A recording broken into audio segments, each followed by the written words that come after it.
All right, welcome to another Explainer, where we take complex, highly debated moments and break them down so you can truly understand what's happening behind the scenes. So, picture this. The lights are blinding. The tension is incredibly thick, and tens of thousands of fans have packed the stadium in Foxborough, Massachusetts for a massive World Cup group stage showdown.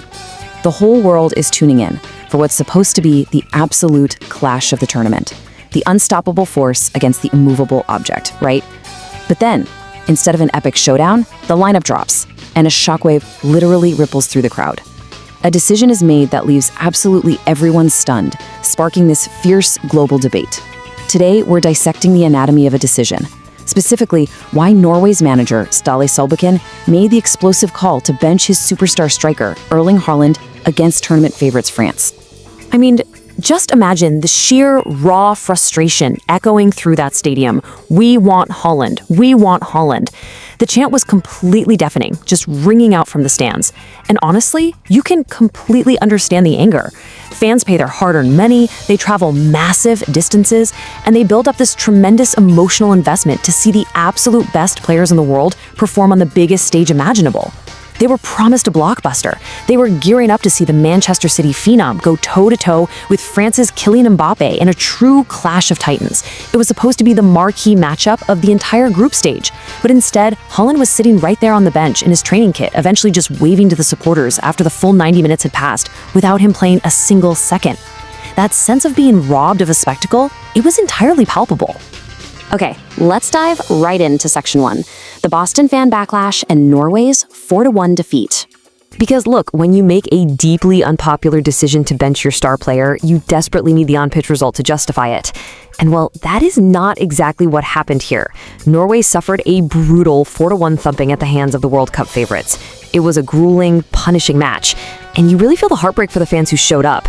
Not only did they miss out on that highly anticipated Haaland versus Mbappe clash, but they also had to watch their team get comprehensively dismantled by a scary, strong French side. France showed exactly why they're favored to win the whole thing, and Norway was just left picking up the pieces.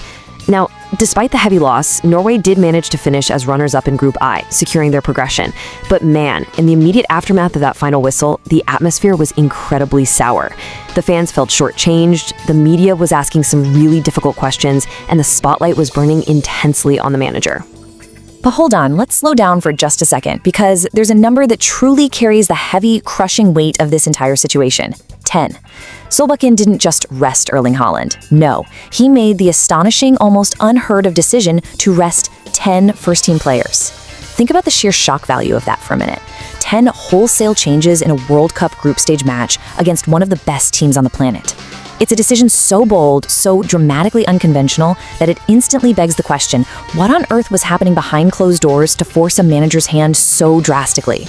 That brings us to Section 2, the fatigue factor and the clinical reality behind the scenes. We really have to strip away the emotion of the fans and the whole media circus and step straight into the manager's office and the medical room. Think about this brutal turnaround time. Monday, they play Senegal. Friday, they play France. And then Tuesday, they have their massive round of 32 knockout tie against Ivory Coast. As Solbakken explicitly pointed out, coming out of that Senegal game on Monday, Norway had the absolute shortest window of any team to play another match. This wasn't a schedule that allowed for casual recovery, it was a physical gauntlet. When you're mapping out a tournament survival strategy, a timeline like that is a giant, flashing red warning light. You simply cannot ignore the human body's limits in a schedule that compressed. And you know, the toll of that schedule was already showing. Solbakken stated, quite frankly, we did a summary after Senegal, and 5 or 6 players were very affected after 80 minutes of play. The entire defense and some midfielders were very affected. The players weren't just a little tired, they were completely drained, running on absolute empty before the whistle even blew against Senegal. This is the grounded, clinical reality of international tournament football. When your entire defense and midfield are heavily affected by fatigue, throwing them into a high-intensity sprint match against the relentless pace of the French national team isn't just risky, it's a recipe for physical collapse and long-term injury. Which leads us to Section 3, Spectacle versus Strategy, the science of tournament survival. This right here is the core conflict at the heart of this entire controversy. On one hand, you've got the dazzling Hollywood spectacle we all dream of. The flashing lights, the massive hype, the legendary duel between Haaland and Mbappe. It's the exact kind of stuff that makes World Cups legendary. But then, you hit the cold, hard, sterile reality on the other side. Rest, recovery, lactic acid buildup, muscle strain. It's the unglamorous, behind-the-scenes discipline required to actually survive a tournament. Solbakken actually admitted they could have played a decent match against France, but he had to look at the bigger picture.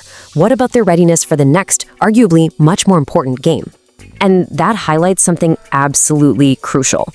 This wasn't just some manager going rogue. He had a completely unified front backing him up. The medical tests confirmed the physical depletion. The physiotherapists strongly advised against playing the starters. And honestly, the clincher, the players themselves admitted it. According to the coach, the players frankly stated that it would be difficult for many of them to play. When your medical science, your physio team, and the athletes' own bodies are all screaming the exact same message, sitting your stars transforms from a controversial gamble into an absolute, undeniable no-brainer. And really, this is where the human element of the story just shines. Solbakken said, Erling and Martin are team players. They know what is best for the team. He's talking about Erling Haaland and Martin Odegaard there. You know, it is so easy for global superstars of their magnitude to just let their egos dictate the narrative. They could have demanded to play. They could have insisted on the spotlight. But instead, they accepted the sports science, they embraced the overarching strategy, and prioritized the collective squad over their own personal brands and individual glory. That true team unity, that's often what separates good teams from great ones when you're deep in major tournaments. Moving right along to section 4, prioritizing the knockouts and looking ahead to the round of 32. This is where Solbakken's vision really pivots from the immediate disappointment of the Boston fans to the hopes of an entire nation. He didn't shy away from the fans' disappointment at all. He acknowledged it directly. He knew they wanted to see Erling and Martin. But listen to his ultimate goal. He wants to give the fans good summer nights in the next few weeks. He wants to give them a couple of victories and the opportunity to watch more games. Because really, that's what they're there for. By sacrificing one flashy, highly anticipated night in the group stages, he's desperately trying to buy his country a vibrant, thrilling, deep run into the knockout stages. He's trading a momentary spectacle for a real chance at long-term tournament glory. And if anyone out there was still questioning his motives, Solbakken delivered this absolute hammer blow of a quote. "We are not a naive country here just for fun. We want to stay here as long as we can, so it was a no-brainer." I mean, that is pure, unwavering resolve. It's defiant, it's unapologetic. He is flat out refusing to let his national team be treated as a traveling circus act or a sideshow for neutrals. They are not there to be a fun exhibition team. They are a serious footballing nation with incredibly deep ambitions to advance and win. So it all boils down to this really fascinating, high-stakes question.